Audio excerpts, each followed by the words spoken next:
Assalomu alaykum hammaga. Hozir mana bog'lab dori sepish payti, ya'ni kuchli yomg'irlardan oldin albatta mevalarni ehtiyot qilishimiz kerak. Pashsha kasalligi uchun asosan olib bog'larida qanaqa yo'l tutiladi hozir aytaman, demak e'tibor berasizlar.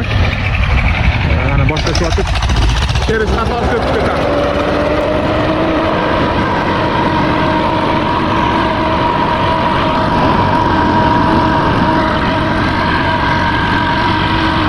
Demak, hammaga qo'shimcha ma'lumot uchun halitda ham cheris qator sepamiz dorilarni, chunki tezlikda bu olishimiz kerak bo'ladi.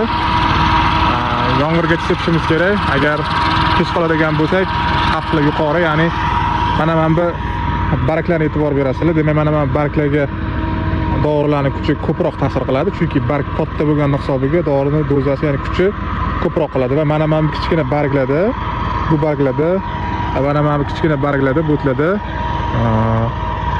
dorining kuchi kamayadi, chunki hali aytganimdek bunda yuza katta, mana bunda yuza katta va mana buni yuzasini solishtiramiz ikkalovini hozir.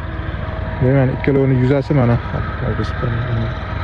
ikkalasining yuzasini farqi bor ikkalasida. Mana bu bargda kichikroq, ya'ni kamroq doza ta'sir qiladi, bunda ko'proq, ya'ni ushlash muddati ham ko'proq bo'ladi. Demak, e'tibor beramiz. Bu paytda sepganimiz bu paytlik nisbatan yordam beradi. Bu paytdagi barglar mana bu holatga kelgandan keyin, qimirlayotgan holatga kelgandan keyin yana sepishimiz kerak bo'ladi, chunki kasal mana bunda bo'lishi mumkin. Endi bizdan 4 million 5 million marta kichikroq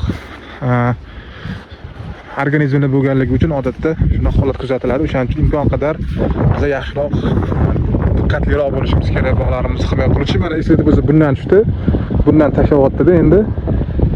Demak, bundan chiqib kelyapti.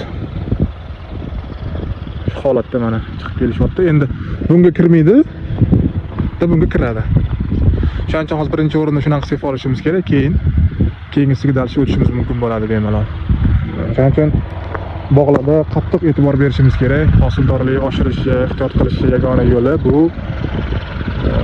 hamma agrotexnikalarni vaqtida qilishimiz asosiy e'tibor bo'ladi. Shu. Sog' bo'lasizmi, salomat bo'lasizmi.